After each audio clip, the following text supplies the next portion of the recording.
pada rambutnya agak kerontok, ya, kukunya rapuh, gampang pecah-pecah, gangguan pencernaan, penyerapannya juga terganggu, bisa diare atau konstipasi dan perubahan mood. Zat besi mula-mula juga nggak kelihatan, cuman lemah, lesu, ya. Kalau dia simpenannya mulai berkurang, nah itu cuma nggak kelihatan secara fisik maupun laboratorium. Akhirnya baru terlihat kalau sudah cadangannya habis sama sekali, baru hemoglobinnya dia turun, baru bisa terlihat. Dan sel darah merahnya kecil-kecil serta pucat. Nah dari situ baru kelihatan. Sebenarnya makanan yang bergizi bukan makanan yang mahal ya. Oke. Iya. Penting dicatat ya hal itu Pak. Bukan makanan yang mahal. Yang penting itu kita harus konsumsi berbagai macam.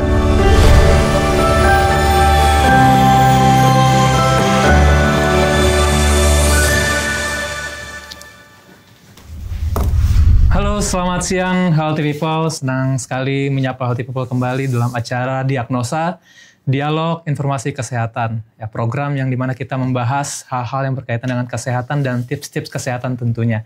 Untuk menambah wawasan kita agar kita bisa menjadi lebih sehat lagi.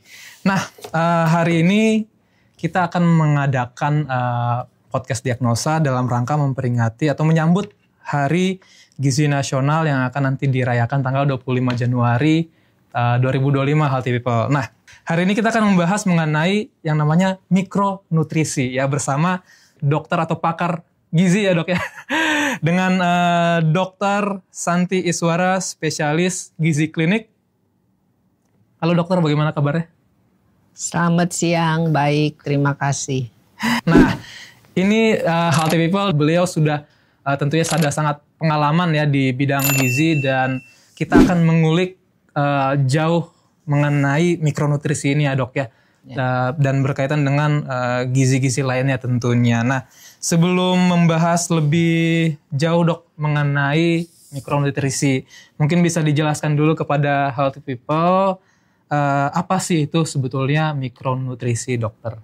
Silakan dok. Terima kasih. Mikronutrisi itu adalah salah satu unsur zat gizi yang terdapat di dalam makanan kita. Yang dalam jumlah yang tidak besar, jumlah kecil.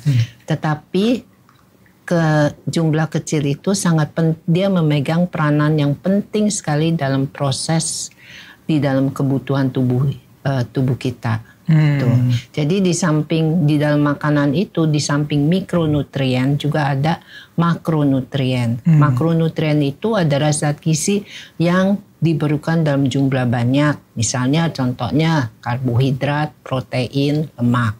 Ya, di mana dimetabolisir untuk memberikan energi untuk kehidupan kita itu dilangsungkan sebagai katalisator terutama dari mikronutrien. Maka mikronutrien itu sangat penting dalam proses metabolisme untuk meningkatkan imunitas tubuh kita dan untuk sistem reproduksi dan juga untuk mencegah penyakit degeneratif. Oke, ini berarti saking pentingnya itu dok ya si mikronutrien ini ya dok. Lain fungsinya. Oke, nah berarti ini si mikronutrisi ini bisa dikatakan ada juga dia kekurangan di bahan-bahan makanan tertentu dok ya? Bahan-bahan makanan tertentu. Jadi sebenarnya suatu makanan itu tidak ada yang sempurna semuanya. Misalnya saya mau makanan yang ada kandungan mikronutrien saja, nggak mungkin. Itu ya? Di dalam satu makanan ada makro maupun mikronutrien. Cuman kalau si makronutrien itu dibutuhkan jumlah banyak, si mikronutrien dibutuhkan jumlah sedikit, tapi pegang peranan penting. Dia keduanya memberikan energi. Si makro memberikan energi secara langsung, si mikro memberikan energi secara tak langsung, yaitu dengan proses metabolisme sebagai katalisator. Oke, berarti bisa dibilang si mikronutrisi ini yang membantu untuk pemrosesan si makronutrisi tadi ya dok ya. Ada seperti dokternya tadi lemak, karbohidrat, protein itu ya. Dia yang membantu untuk metabolisme itu ya dok ya. Oke, dok, berarti contohnya di dok, tadi kan dokter bilang ada kalau misalnya kita kekurangan mikronutrisi itu bisa timbul beberapa penyakit. Nah itu kenapa sih dok bisa menimbulkan itu? Yaitu biasanya karena pola makan kita. Pola makan kita yang tidak seimbang. Ya, baik makro maupun mikro. Misalnya, ada kan orang yang cuman hanya maunya makan karbo sama protein tok, tidak suka sayur mayur. Sedangkan semua zat makanan itu mengandung unsur-unsur zat gizi. Jadi pola makan yang tidak seimbang atau pada kondisi-kondisi tertentu, misalnya kondisi apa, dia sakit lama, sakit misalnya pada sakit ginjal atau sakit ada kanker atau suatu keadaan khusus, misalnya kebutuhannya meningkat, contohnya ibu hamil, ibu menyusui, ya, anak-anak dan juga pada lansia pun dibutuhkan, ya itu sering terjadi ketidakseimbangan karena kalau pada lansia itu lebih banyak katabolisme daripada anabolisme. Jadi suatu pembongkaran daripada pertumbuhan. Kalau anak-anak itu membutuhkan pertumbuhan. Ibu hamil, menyusui, nah itu butuh energi, zat-zat gizi yang baik. Ya, juga interaksi obat. Ada beberapa obat itu mempengaruhi penyerapan daripada mikronutrien. Nah, ada bisa memberikan kelebihan, ada bisa kekurangan. Contohnya aja, misalnya kalau kita makan interaksi obat itu, makan obat darah tinggi, ya biasanya diuretika itu kan banyak cairan mikronutrien yang keluar, kalium. Oh, dia meluruhkan air seni itu, Dok, ya? Iya, jadi bisa terjadi keadaan hipokalemi. Nah, itu kita harus mengimbangi dengan asupan makanan kita yang kandungan tinggi unsur kaliumnya, mikronutrien kaliumnya itu, ya. Jadi sebelumnya saya jelaskan bahwa mikronutrien itu kita bisa contohnya vitamin. Kita bisa bedain lagi nih, vitamin larut di dalam air atau vitamin yang larut di dalam lemak. Ya, vitamin larut dalam air misalnya vitamin B, C, yang larut dalam lemak misalnya vitamin A, vitamin D, vitamin E, vitamin K. Ya.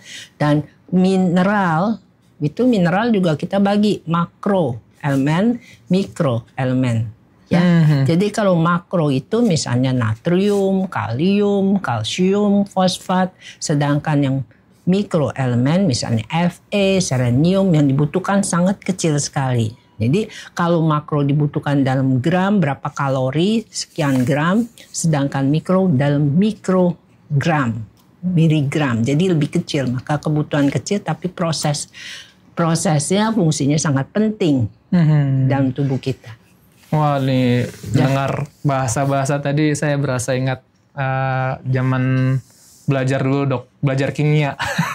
Teringat lagi, Dok, ya. Jadi hal-hal itu justru unsur-unsur tadi itu penting untuk tubuh kita, Dok, ya? Iya, penting. Oke, dan itu sebetulnya terkandung di beberapa bahan makanan. Iya. Oke, nah Dok, ini kalau misalnya tadi kan dokter sudah jelaskan ada beberapa penyakit yang timbul karena kita kekurangan zat gizi atau dalam artian ini mikronutrisi ini, kita kekurangan ini.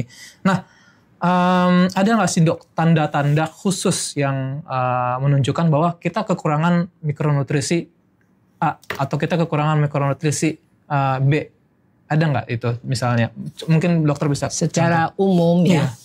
Kalau kita kekurangan mikronutrisi atau kekurangan nutrien itu yang jelas kelelahan.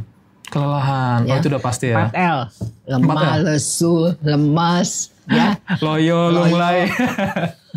Nafsu makan turun. Ya. Mudah gampang sakit karena imunitasnya juga kurang. Ya. Kulitnya juga berubah, kusam. Ya. Bisa juga bersisik.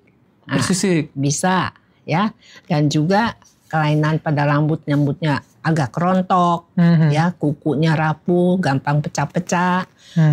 Gangguan pencernaan, penyerapannya juga terganggu, bisa diare atau konstipasi dan perubahan mood. Emosi, depresi, ya, gampang marah, bisa. Oh, bisa ya, Dok, ya. Iya. Jadi bukannya dibalik ya. Jadi kalau orang doyan marah, lihat dulu marahnya bagaimana, ada sebabnya apa enggak. Ya, jadi ada hal-hal yang bisa dilihat ya dok ya. Mungkin tadi ada juga kayak misalnya marah tapi Rambutnya dia rontok. ada perubahan fisiknya juga ya dok ya. Rambut rontok, kemudian perubahan kulit. Terus tadi udah mulai menunjukkan rasa lemas dan letih gitu ya dok ya. Letih, lemah, lesu. Nafsu makan udah mulai kurang, gampang sakit, perubahan cuaca sedikit sakit. Oh gitu ya. Oh, nah ini menarik banget nih healthy people. Jadi kalau misalnya nanti mungkin ada healthy people yang merasakan gejala-gejala yang sudah disampaikan oleh Dokter Santi, atau mungkin berkaitan ingin langsung ditanyakan saja langsung dengan dokternya, bisa langsung ditulis saja di kolom komentar ya healthy people. Nah dokter nih, kalau misalnya mungkin kita menganggap kalau gejala ini biasa aja dan itu dibiarkan terus menerus. Nah dampaknya apa nih dok kalau misalnya kita tidak menangani masalah kekurangan gizi atau kekurangan mikronutrisi ini? Dampak berkepanjangan. Iya, jangka panjangnya apa nih dok? Jadi sebagai kita tahu kan tadi saya sudah jelaskan, fungsi dari mikronutrien adalah untuk pertumbuhan. Jadi pertumbuhan dan perkembangannya menurun kan kalau proses jangka panjang. Ya, yang ekstrim kita bilang bisa jadi malnutrisi. Misalnya orang pada sakit yang berat, nafsu makan kurang, ya, intake makannya tanpa kita imbangin dengan asupan makanan yang jenis lain yang dia sukain gitu, ya. Jadi lama-lama dia jadi malnutrisi. Kalau anak-anak tumbuh kembangnya jadi terganggu, ya. Yang ujung-ujungnya yaitu bisa jadi kayak, terutama pada bayi itu stunting bisa lama. Stunting, gitu, ya. Kalau misalnya jangka vitamin, misalnya contoh vitamin A. Nah, vitamin A kalau kita diamin aja lama-lama bisa jadi kebutaan. Ya, mula-mula dia nggak memberikan gejala, cuman kalau dari tempat terang masuk ke tempat gelap dia nggak bisa beradaptasi. Yang disebut hemeroropia, ya. Terus lama-lama bisa timbul ulkus di kornea. Lama-lama bisa jadi bitots. Lama-lama unsur kebutaan. Jadi buta ya dok ya. Waduh. Demikian juga unsur elemen mikronutrien ya. Mikronutrien misalnya zat besi. Zat besi mula-mula juga nggak kelihatan, cuman lemah, lesu. Ya, kalau dia simpenannya mulai berkurang, nah itu cuma nggak kelihatan secara fisik maupun laboratorium. Akhirnya baru terlihat kalau sudah cadangannya habis sama sekali, baru hemoglobinnya dia turun, baru bisa terlihat. Dan sel darah merahnya kecil-kecil serta pucat. Nah dari situ baru kelihatan tuh. Nah, kalau sebelumnya cuma lemah, lesu, lelah gitu. Kalau udah gitu ya kita mesti curiga sedikit, apa nih asupan makanan kita bagaimana.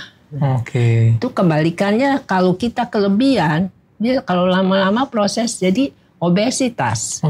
Kaitannya ke makronutrien kan asupannya. Nah makronutrien, obesitas dampaknya apa?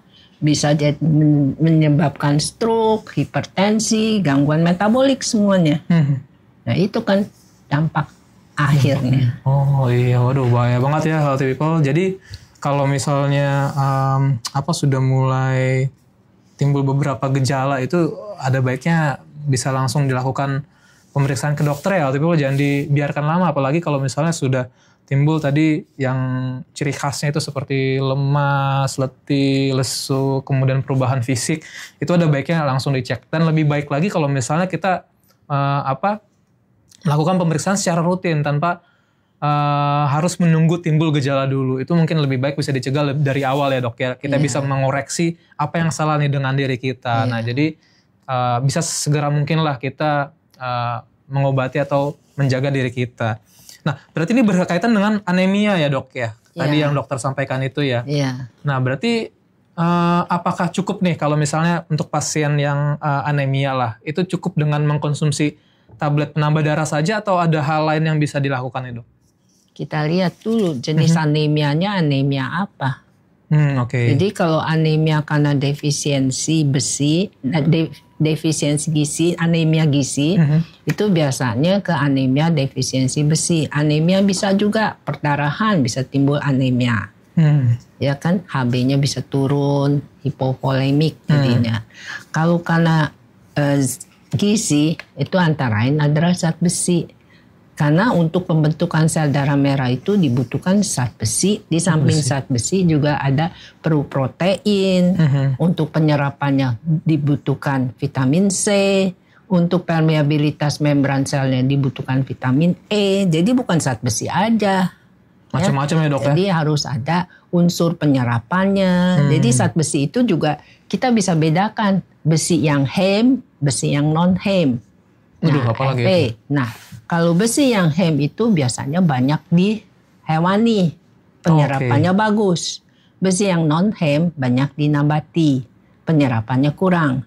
Tapi pemakaiannya kalau kita kombinasi hem non-hem ditambah dengan unsur mikronutrien lainnya untuk berfungsi sebagai penyerapan vitamin C, vitamin E, itu akan baik hasilnya gitu. Jadi nggak mungkin lah satu tok Fe aja. Kita harus cari ya. Oke. Nah, ini jadi agak bisa kelebihan maksudnya kalau Fe aja nanti bisa terjadi hipervitaminosis. Jadi makanya nggak boleh sembarangan berarti dok ya minum vitamin-vitamin itu dok ya. Iya.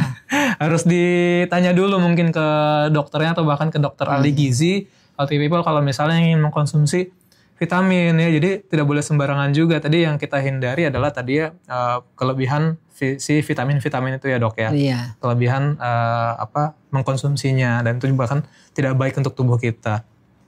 Nah mungkin dok ada nggak sih dok upaya yang bisa kita lakukan kan mungkin di luar sana ada yang tidak bisa melengkapi belum bisa melengkapi kebutuhan nutrisinya dengan yang lengkap atau sesuai dengan yang dianjurkan. Nah, ada nggak sih dok tips-tipsnya nih dok? Karena kan mungkin kan nggak selamanya orang bisa selalu beli daging gitu dok. Iya. Atau mungkin dalam sehari cuma bisa cukup beli sedikit ikan. Nah itu ada nggak sih dok tipsnya supaya setiap hari kini kita memastikan tubuh kita tercukupi nih untuk mikronutriennya atau bahkan makronutriennya? Jadi intinya sebenarnya makanan yang bergizi bukan makanan yang mahal ya. Oke. Iya. Penting dicatat ya hal itu Pak. Bukan makanan yang mahal. Yang penting itu kita harus konsumsi berbagai macam makanan. Jadi kita usahakan untuk mengkonsumsi makanan dari berbagai kelompok. Oke. Ya, baik itu kelompok sayur mayur, kan ada orang yang nggak suka makan sayur. Padahal sayur kan murah. Dan bisa terjangkau, ya. Sedangkan nggak suka makan daging, ya bisa ganti yang lain kan, bisa protein yang lain ikan nggak bisa nih salmon mahal bener, ikan kembung murah ya dok? Bagus, murah meriah, ya. Omega 3-nya banyak, ya, dan juga proteinnya tinggi, ya. Kacang-kacangan, tempe, tahu itu juga tinggi mikronutriennya, antara kalsium apa segala macam, ya. Nah, kedua itu kita lebih baik memilih makanan yang segar, makanan yang jangan yang olahan, ya. Dan yang ketiga yaitu kita dalam kita memberi makanan di kemasan, ya, itu harus dilihat labelnya, isinya apa sih nih di dalam kemasan itu. Jangan sembarangan berapa kalorinya, berapa vitamin A-nya tinggi apa enggak, ya. Dan yang keempat itu kita biasakanlah kalau bisa ya membawa bekal ke sekolah anak-anaknya, gitu, ya. Jadi dia nggak jajan makan di luaran gitu, lebih baik dalam segi higienis maupun kesehatan. Gitu. Jadi nggak harus mahal ya, yang penting itu ada unsur yang tadi dokter bilang. Kalau misalnya daging ya bisa dipilih olahan lainnya, misalnya seperti ikan yang murah-murah saja ya, dokter ya. Iya, jangan gorengan. Jangan gorengan justru. Jadi isi dari piringku itu aja. Isi piringku. Jadi satu piring itu kita bagi atas 3 bagian kan. Nah, karbohidrat sepertiga sayur mayur, sepertiga lagi protein hewani sama lemak. Oke, mungkin yang belum tahu isi piringku seperti apa nanti kita munculkan di sini. cering gitu ya. Nanti kita tambahkan ya contoh isi piringku ya dokter ya. Iya. Nah dok, ada nggak sih dok mitos-mitos atau hal-hal yang di luar sana masih beredar? Jadi mungkin orang masih salah nih menganggap mengenai konsumsi makanan yang tadi kayak misalnya mikronutrisi ini.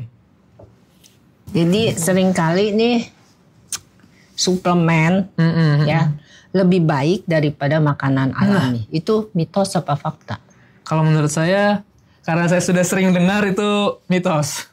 Ya. Betul. Karena makanan alami itu mengandung macam-macam nutrisi. Sedangkan suplemen hanya satu nutrien. Misalnya, aku butuh vitamin E, tinggi yang vitamin E. Kalau multivitamin ya banyak, tapi nggak sebanyak, sesempurna, selengkap mungkin dari makanan yang alami. Ya, yang kedua, misalnya semakin banyak mengkonsumsi suplemen, jadi semakin sehat. Bener apa enggak? Semakin banyak. Saya yang nanya sama kamu jadi. Iya. Ya. Menurut saya enggak. Mitos.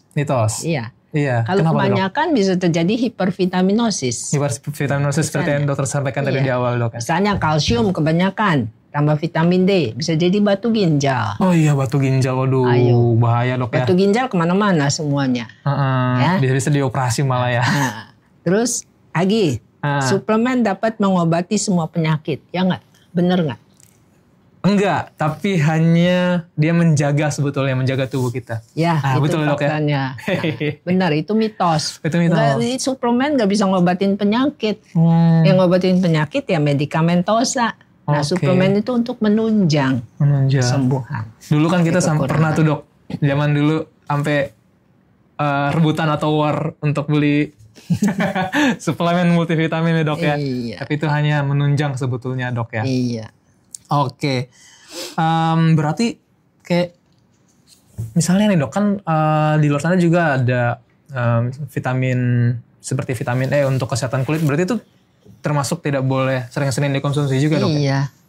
Kalau kulitnya udah bagus ngapain sih konsumsi? Kadang-kadang kan kita mau berkelebihan. Udah cantik, udah bagus, tambah lagi mulus, akhirnya bukannya mulus, jadi hipervitaminosis, vitamin E, gangguan jantung, apa. Jangka panjangnya yang dikhawatirkan dok. Mungkin ada baiknya kita bisa mengkonsumsi yang tadi dokter sampaikan lebih alami, yaitu ada ikan-ikan, kemudian ada sayur-sayuran, buah-buahan yang banyak justru kandungan. Tauge yang murah itu vitamin E. Tauge healthy people ya, bisa dicoba kacang tuh. Hijau, vitamin E. Itu kacang murah hijau. juga. Ya. Berarti nggak ada alasan untuk sehat. Itu harus murah meriah. Mahal, pasti bisa dijangkau kok sebetulnya ya healthy people ya dokter. Iya. Nah mungkin untuk terakhir dok, ada nggak nih dok kesan atau pesan untuk kita semua di sini yang menyaksikan untuk supaya kita bisa memenuhi kebutuhan gizi kita atau supaya gizi kita seimbang nih dok. Jadi pertama-tama kita prioritaskanlah makanan alami, yang alami aja, ya sayur alami, ya. Terus yang kedua, konsumsi makanan lebih baik bervariatif. Jangan kita cuma makan nasi sama ayam tok, udah, atau nasi sama sayur, ya. Dan juga perhatikan porsi dari makanan, ya. Jadi alami, variatif, porsi. Ini porsinya juga harus dipikirkan. Kau kebanyakan jadi obesitas, kau kekurangan lama-lama jadi malnutrisi, kekurangan. Porsinya harus sesuai. Sesuai apa? Usia kita, jenis kelamin kita, aktivitas kita, ada nggak kita penyakit, ada nggak kebutuhan khusus. Kalau ibu hamil, ya perlulah suplemen. Ya, nah itu. Jadi setiap orang tuh beda-beda. Itu aja. Jadi alami, variatif, porsi sesuai dengan kebutuhan kita ya dok ya. Ya, sesuai dengan isi piringku. Baik, terima kasih Dokter Santi atas pemaparannya ini sangat. Terima kasih dan mohon maaf kalau ada kesalahan. Sangat menarik sekali ya Healthy People pembahasannya, di mana kita jadi lebih tahu mengenai unsur-unsur makanan yang sehari-hari kita konsumsi. Dan tadi dokter Santi berpesan kalau yang terpenting itu kalau untuk bisa lebih sehat lagi adalah pastinya kita harus mengutamakan makanan-makanan yang alami, kemudian bervariasi. Jadi jangan hanya itu-itu aja, mungkin bisa diganti dalam sehari. Ikan, kemudian sayur, kemudian ayam, kemudian tahu, toge tadi yang dokter sampaikan. Itu toge ternyata ada tinggi kandungan vitamin E, ya bisa divariasikan lah. Dan banyak sebenarnya yang murah-murah.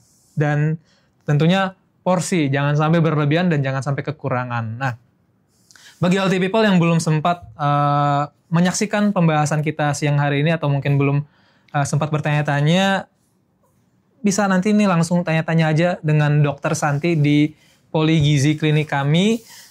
Beliau praktek setiap hari Senin, Rabu, dan Jumat mulai dari jam 1 siang sampai dengan jam 3 sore. Nah, saya ulang lagi, dari setiap hari Senin, Rabu, Jumat, jam 1 siang sampai dengan jam 3 sore. Betul ya dok ya? Ya, betul. Betul sekali. Nah, dengan senang hati. Dengan senang hati dokter akan membantu healthy people dalam mungkin membenarkan lagi atau meluruskan lagi pola makan yang sesuai. Mungkin ada healthy people yang selama ini kok saya sudah diet nih dok, tapi kok masih aja belum ada perubahan. Saya sudah coba makan banyak nih dok, tapi kok nggak ada perubahan, atau bahkan malah timbul hal-hal yang lain di tubuh saya. Nah itu mungkin bisa dikonsultasikan dengan dokter Santi supaya healthy people bisa kembali lagi ke porsinya yang sesuai ya dok ya. Dan itu bisa yang tambah kita sehat. harapkan, supaya Itu yang diharapkan kita ya dok. Semuanya sehat. Betul. Sejahtera, bahagia. Amin. Tidak apa-apa vitamin atau suplemen ya. Ya. Oke. Nah untuk pendaftaran konsultasi dengan Dokter Santi Suara Spesialis Gizi Klinik dapat melalui WhatsApp official kami di 0811 94 kali 995. Nanti sudah ada di sebelah saya juga untuk nomor teleponnya, bisa dicatat ya healthy people. Nah, kita kan sering nih membahas mengenai topik-topik kesehatan. Nah, supaya tidak ketinggalan informasinya, healthy people juga bisa mengikuti Instagram kami di @sarapanbunda_JKT. Kita akan sering menampilkan informasi-informasi kesehatan yang bisa healthy people ikuti, dan tayangan ini nanti juga akan kita tayangkan kembali di YouTube channel kami di RS Sarapan Bunda Jakarta. Jadi healthy people bisa melihat kembali atau menonton ulang pembahasan kita hari ini. Nah, healthy people, gizi yang baik adalah pondasi untuk kehidupan yang lebih sehat dan produktif. Jadi mari kita bersama-sama menjadi bagian dari perubahan ini dengan memilih gaya hidup yang lebih sehat dan mendukung upaya-upaya perbaikan gizi di sekitar kita. Nah, saya mau pantun sedikit ya, dokter. Silakan. Healthy people. Pagi-pagi makan pepaya, siang hari makan ikan. Makan gizi seimbang, tubuh pun terjaga, sehat ceria sepanjang zaman. Sampai jumpa di episode diagnosa lainnya. Keep healthy and happy.